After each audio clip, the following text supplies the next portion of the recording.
¿Quién vive? ¡Oficial de guardia! ¡Santo y seña! ¡Santo y seña! Guerra sin cuartel. Nuestros tiempos son aptos para la profecía. Basta considerar a nuestro alrededor la manía apocalíptica que domina a las masas y que pronostica eventos interesantes para los próximos tiempos. La alerta nuclear, la crisis epidémica, el cambio climático, la inmigración masiva o la sobrepoblación planetaria son hechos que algunos profetas de la noticia trafican para denunciar los diversos signos que harán manifiesta, supuestamente, la situación gravísima de decadencia en que se sumiría la civilización completa en un futuro. Sin embargo, muy pocos pensadores atienden a los rasgos psicológicos y sociológicos, apenas perceptibles, que han enfermado al hombre contemporáneo de una peste espiritual mucho más grave: la indiferencia, la apatía, el egoísmo, la cobardía y el aburrimiento son síntomas que nos hablan de un padecimiento que afecta a casi todos los ciudadanos del siglo XXI.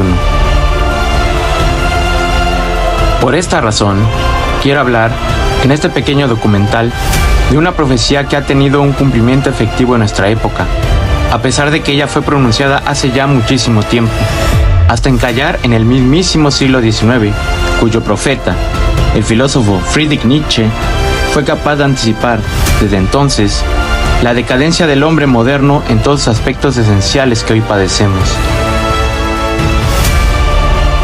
No me refiero a la muerte de Dios, ni al nihilismo como su realización inmediata, sino a la doctrina silenciosa que acompaña a ambas como su condimento necesario. Me refiero a la profecía del último hombre.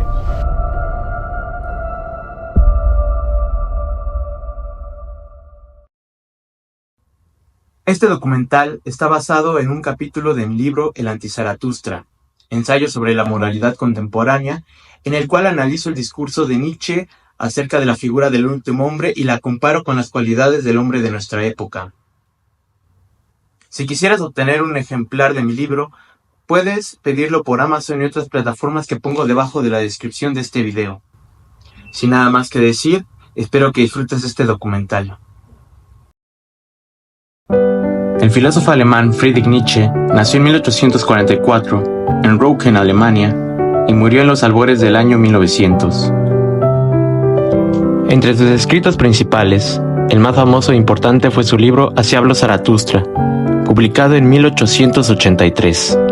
En esta obra, Nietzsche presenta a su personaje homónimo como un eremita que decide marchar hacia las montañas a sus 30 años para retornar, 10 años después, a la ciudad de la vaca multicolor, y dará a conocer su doctrina entre la gente que asistía a un mercado: el advenimiento del superhombre. Yo os enseño al superhombre. El hombre es algo que debe ser superado. ¿Qué habéis hecho para superarlo? Ante los gestos de incomprensión y las burlas de los espectadores, Zaratustra se muestra desilusionado porque su doctrina queda ignorada y es ruidosamente abucheada. Ahí están, dijo a su corazón, y se ríen. No me entienden. No soy yo la boca para estos oídos. Decide buscar, por lo tanto, otros compañeros de viaje más comprensibles para conformar su séquito. Sin embargo, antes de realizar este traslado, decide dar un último discurso a la multitud apiñada en el mercado, que no es otra que la profecía del último hombre. Tienen algo de lo que están orgullosos. ¿Cómo llaman a eso que los llena de orgullo? Cultura lo llaman. Es lo que los distingue de los cabreros. Por esto no les gusta oír, referida a ellos, la palabra desprecio. Voy a hablar, pues, a su orgullo. Voy a hablarles de lo más despreciable, el último hombre. El último hombre es aquel individuo que, por circunstancias personales, sociales, culturales o mercadológicas, tiene una falsa autoestima en sí mismo, que no nace de sus méritos, sino de meras consideraciones exteriores, como la cultura y la propaganda, que, a finales del siglo XIX, predicaba la igualdad absoluta, el sufragio universal, los derechos humanos y el democratismo, que, tal y como Nietzsche auspiciaba, habrían de convertir a sus conciudadanos y contemporáneos en individuos mediocres y débiles, incapaces de entender palabras como sacrificio o desprecio de sí mismo. Pone Nietzsche las siguientes palabras en boca de Zaratustra: yo os digo, es preciso tener todavía un caos dentro de sí para poder dar a luz una estrella danzarina. Yo os digo, vosotros tenéis todavía un caos dentro de vosotros. Ay, llega el tiempo en que el hombre no dará ninguna estrella. Ay, llega el tiempo del hombre más despreciable, el incapaz de despreciarse a sí mismo. El último hombre es el individuo incapaz de despreciarse a sí mismo. El sentido de esta frase reside en que dicho hombre no tiene la fuerza de pensar de otro modo, ni puede contradecir lo que los carteles espectaculares a su alrededor continuamente le gritan. Que es un ser cuya dignidad es insobornable, adquirida sin hacer absolutamente nada, con derechos humanos que le pertenecen únicamente por existir, y que puede rebelarse a cualquier autoridad que la quiera reprender, o mostrar un camino alterno respecto del gusto inmediato y personal. Lo interesante, además, es que por eso el hombre resulta más despreciable, porque cuando el último hombre finca su estima en su propia autosuficiencia, es poco probable que se pueda dar cuenta de aquello que le falta o de lo que carece. Cuando un hombre se considera con un valor muy alto desde un inicio, es impotente al comprender palabras como esfuerzo, lucha y sacrificio. Por esta razón, para entender lo que Zaratustra se refería con el apelativo del último hombre, es preciso leer por completo este discurso. Mirad, yo os muestro el último hombre. ¿Qué es amor? ¿Qué es creación? ¿Qué es anhelo? ¿Qué es estrella? Así pregunta el último hombre y parpadea. Un hombre que se piensa perfecto o se sabe autosuficiente es incapaz de amor, de creación y de anhelo. Por otro lado, solo se ama lo que se piensa excelso, bello, espectacular y esplendoroso. Pero, en nuestra sociedad, ¿qué más excelso, bello, espectacular y esplendoroso que uno mismo, que, como una estrella, se sabe dotado con ciertas cualidades brillantes por el mero hecho de ser un ciudadano nacido en nuestro siglo? El amor nace de un deseo de entrega, además que este sentimiento da cuenta de una carencia propia que busca ser satisfecha en una perfección diferente a uno mismo. El que ama se pregunta, ¿qué puedo amar? ¿En qué puedo sacrificarme? Pero el amor que habla a la altura de nuestros tiempos dice así: tengo derecho a ser amado. ¿Quién me ama? Es decir, el último hombre no ama.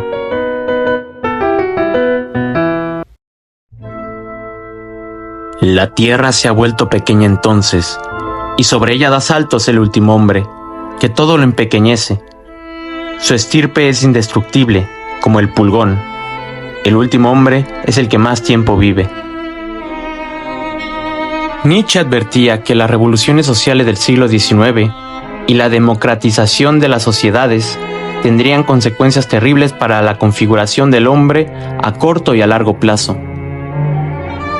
La democracia, al proclamar la igualdad absoluta entre las personas, descartando todo mérito y distinción, provoca una profunda estandarización de los individuos que erradica, paradójicamente, las diversidades ideológicas y masifica las cualidades originales de cada persona.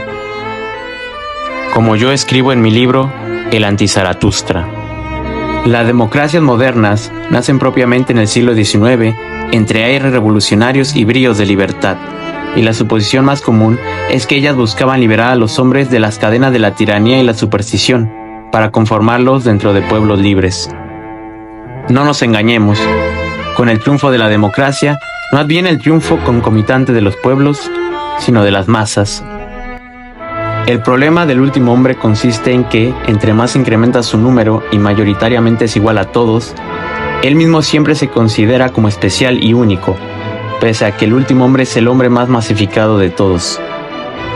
Por esta razón, al último hombre se le verá siempre en los lugares de moda, en las plazas comerciales, en los museos, en los parques recreativos, en los cines, ocasionando que tales lugares estén a reventar siempre, de manera que resulta difícil saber si el mundo podrá soportar tanto número de gente y su enorme consumismo. Han abandonado las comarcas donde era duro vivir, pues la gente necesita calor. La gente ama incluso al vecino y se restriega contra él, pues necesita calor. Por otro lado, la virtud de supervivencia más importante para el último hombre consiste en su desprecio absoluto por cualquier tipo de intimidad o interioridad. Desde niño, en la escuela, toda tendencia a estar solo se ve con enojo y repulsión, y esto no solo es promovido por los donceles que salían groseramente para hacer travesuras contra los solitarios, sino por los mismos docentes, quienes participan en molestar al niño solitario con la insistencia de integrarse al grupo, lo cual significa meterse a hacerse de los imbéciles como los demás, con los cuales se obtiene un aprendizaje social que ha logrado la supervivencia de la raza y que dogmatiza a miles de jóvenes para pegarse entre sí y adaptarse completamente al compañerismo dependiente. No, para esos que acogen alguna vez la intención de retirarse de la multitud, las muchedumbres tienen cebos eficaces como la exaltación de la unión, la asociación y la solidaridad, con el fin de atraerlos de vuelta hacia la pertenencia en la estupidez colectiva. Mas no se piense que, por el hecho de que los últimos hombres tiendan siempre hacia sus prójimos, aquellos hayan adquirido un mejor entendimiento entre ellos. Me refiero específicamente a esa capacidad socialmente aprendida de agradar a todos con bonísimas palabras o gestos educados, que ocultan, al decir sí a todo, una tendencia patológica de escabullirse de las controversias, peleas o disputas, sobre todo en el caso de confrontación de ideas opuestas. Enfermar y desconfiar consideran lo pecaminoso. La gente camina con cuidado. Un tonto es quien sigue tropezando con piedras o con hombres. La buena sociedad erradica cualquier elemento divergente, a base de una domesticación sofisticada, esto es, eliminando sistemáticamente, por la vergüenza y por el miedo, a aquel que pretenda desentonar de las mociones reglamentadas por la etiqueta y la buena convivencia. Mario Vargas Llosa, en su libro La civilización del espectáculo, describía con estas palabras a nuestra sociedad. ¿Qué quiere decir civilización del espectáculo? La de un mundo donde el primer lugar en la tabla de valores vigente lo ocupa el entretenimiento, y donde divertirse, escapar del aburrimiento, es pasión universal. Si todas las finalidades últimas carecen de sentido, si éstas no son válidas por sí mismas y de una forma absoluta, sino que requieren de la mediación del individuo para recalar en su importancia, y si todos los valores se relativizan por el individuo nacido en una época nihilista, ¿qué fin pudiera éste encontrar y con cuál comprometerse? Ninguno, creo yo, sino su propia diversión y el pasarlo bien. Considerando, sin embargo, que la multitud de cosas nuevas y el espectáculo, en su efímero entretenimiento, únicamente muestran eventos y productos superficiales, se sabe muy bien que el aburrimiento se encuentra al otro lado de la diversión. El aburrimiento ha domeñado las capas más ocultas del corazón humano, hasta el punto de llenar sus válvulas de escape con una sustancia perniciosa parecida al colesterol en los cuerpos físicos. La constante diversión idiotiza, y de esa manera es posible observar que se crea un círculo vicioso de donde el aburrimiento solo salimos divirtiéndonos, y después de esta, caemos con reiteración en la primera. Zaratustra decía lo siguiente: un poco de veneno de vez en cuando, eso produce sueños agradables, y mucho veneno al final, para tener un morir agradable. Mientras que, por un lado, la gente aprecia su vida como lo más importante en el orbe, puede comprobarse que ésta no corresponde con un aprecio positivo de la vida en sí misma, sino todo lo contrario. La más clara evidencia de esto es la discusión en torno al problema de la eutanasia. Por una parte, la vida se concibe como única, efímera y fugaz, ante lo cual la mente reacciona con un celo terrible de aprovecharla hasta lo máximo en el instante concreto, desechando cualquier cosa que pudiera enturbiar ese límpido riachuelo que vendrá a juntarse, en poco tiempo, con el océano de la muerte. De ahí el afán por hacer la vida lo más placentera posible, como sea, aun a costa del empleo de sustancias peligrosas, para excitarla e incentivar su hilarante sensibilidad. Esta manía de lo presente contrasta terriblemente con esa precaución cobarde, en el último hombre, por un futuro que parece auspiciar momentos no tan placenteros. Con esta desvalorización intrínseca de la existencia, el hombre no le queda otra cosa que entregar su vida al mero entretenimiento, para pasarlo bien, o, en su defecto, llena sus horas con su trabajo, pero es un trabajo que ya no se realiza por un propósito más alto, sino que únicamente queda adscrito a la mendicidad del presente, pues cada vez existen más individuos cuyo trabajo es lo más importante, aunque trabajen para fines que ni ellos mismos conocen, ya sea para negocios ajenos o ya sea sencillamente para mantener la maquinaria burocrática de un Estado. La gente continúa trabajando, pues el trabajo es un entretenimiento, mas procura que el entretenimiento no canse. La gente ya no se hace pobre ni rica. Ambas cosas son demasiado molestas. ¿Quién quiere aún gobernar? ¿Quién aún obedecer? Ambas cosas son demasiado molestas. Ningún pastor y un solo rebaño. Todos quieren lo mismo. Todos son iguales. Quien tiene sentimientos distintos marcha al manicomio. Nuestra sociedad ha visto con signo negativo toda tendencia al sufrimiento y ha rechazado toda disciplina del dolor. Y por el contrario, en su propósito de fomentar el bien individual, ha reunido una serie de medios para buscar la forma más rápida de alcanzar el placer.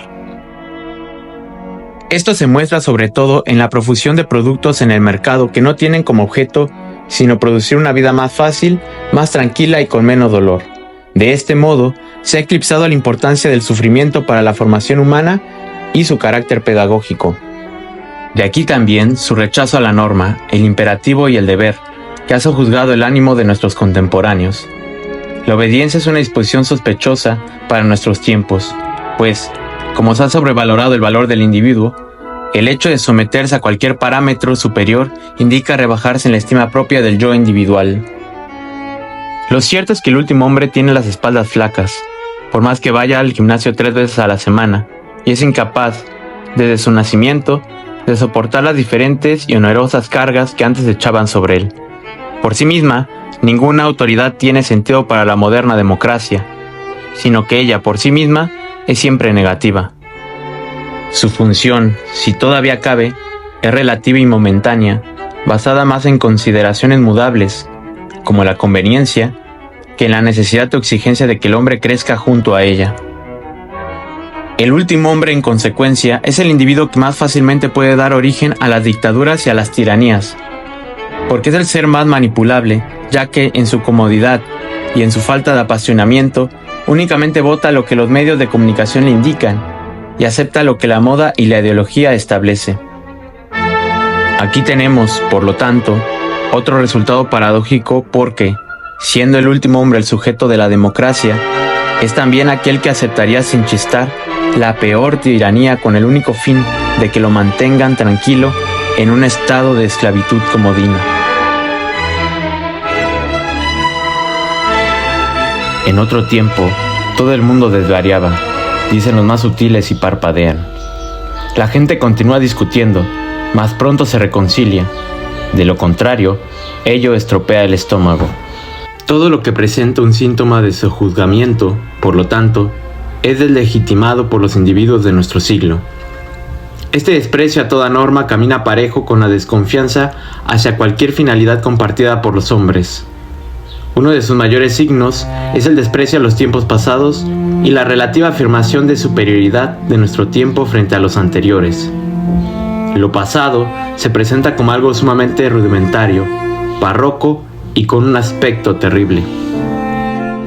Uno de los valores más ensalzados, no quepa duda, es la tolerancia, y aquí, fincados en este precioso tesoro, el último hombre puede decirse adelantado moralmente a sus antepasados.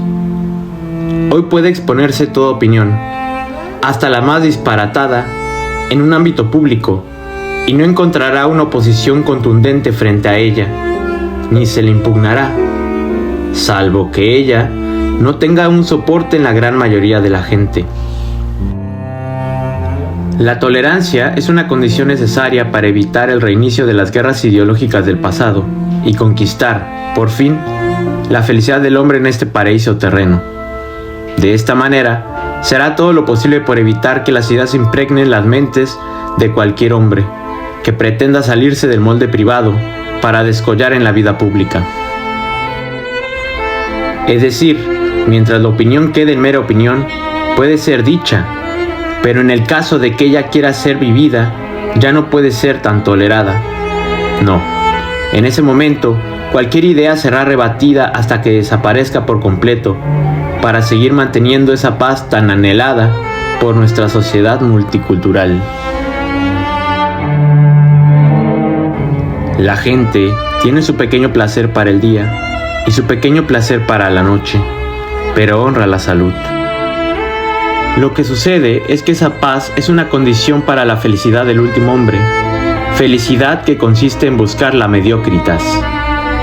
Este es el valor cardinal, junto al individualismo, que prevalece, el cual viene acompañado, por necesidad, de la medianía. Cualquier exceso será fustigado en nuestra sana sociedad, a menos de que ese exceso sea promocionado sin alterar mucho el equilibrio del cuerpo. La salud es ahora la divinidad más ensalzada por el hombre contemporáneo, por lo cual se postra ante este ídolo, adquiriendo una creencia supersticiosa en la ciencia, pero sobre todo en la medicina, a la cual se entrega la inteligencia, la voluntad y el cuerpo con ojos ciegos.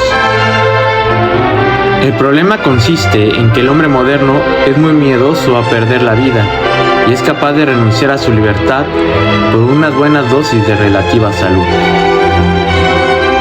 Los gimnasios, frente a esta exigencia, son los nuevos templos. Del mismo modo, los instructores de ellos emergen como nuevos sacerdotes, a quienes el último hombre acude en busca de consejo. Se desea, ante todo, un cuerpo sano, aunque no necesariamente en una mente sana.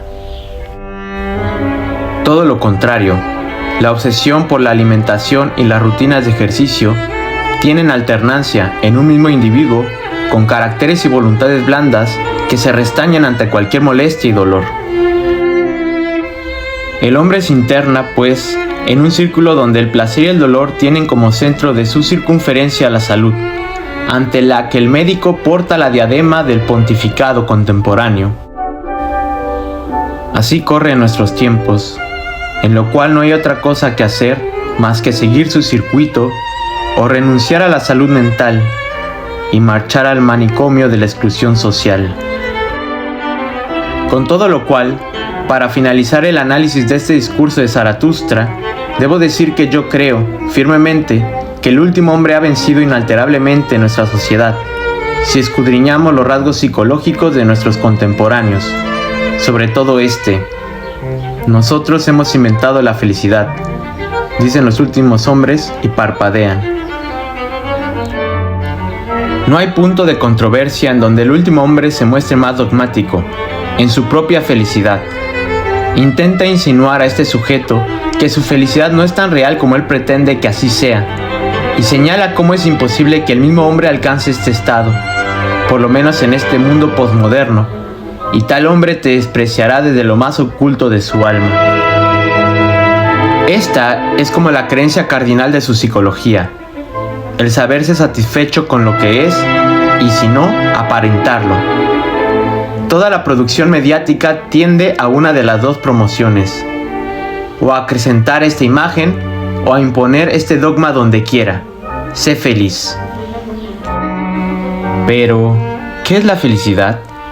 Perdonen de antemano si lo pregunto, porque me parece que ese estado de satisfacción mediano, de placeres fáciles y rápidos, y de seguridad monetaria, no me sabe a felicidad. Sea como sea, así es. La felicidad es el gran invento del último hombre, y de ahí que, cuando uno se considera feliz, no pueda despreciarse en casi nada. Recuerden quién es el último hombre, el hombre más despreciable, el incapaz ya de despreciarse a sí mismo. Sobra decir que yo considero esta profecía cumplida en todos los aspectos. Cuando Zaratustra termina su prédica en el mercado, los oyentes de la misma contestan riéndose: «Danos ese último hombre, oh Zaratustra», gritaban, Haz de nosotros esos últimos hombres. El superhombre te lo regalamos. La humanidad se ha convertido masivamente hacia el último hombre si contemplamos sus rasgos y los comparamos con los trazos con que Nietzsche lo dibuja en su imaginación. Por eso, la cuestión que yo lanzo a nuestros contemporáneos y me propongo también a mí mismo es la siguiente. ¿Acaso nosotros no nos reconocemos en este último hombre? En aquel hombre cuyo arco ya no sabe vibrar, que no tiene un caos dentro de sí mismo, que ya no puede crear.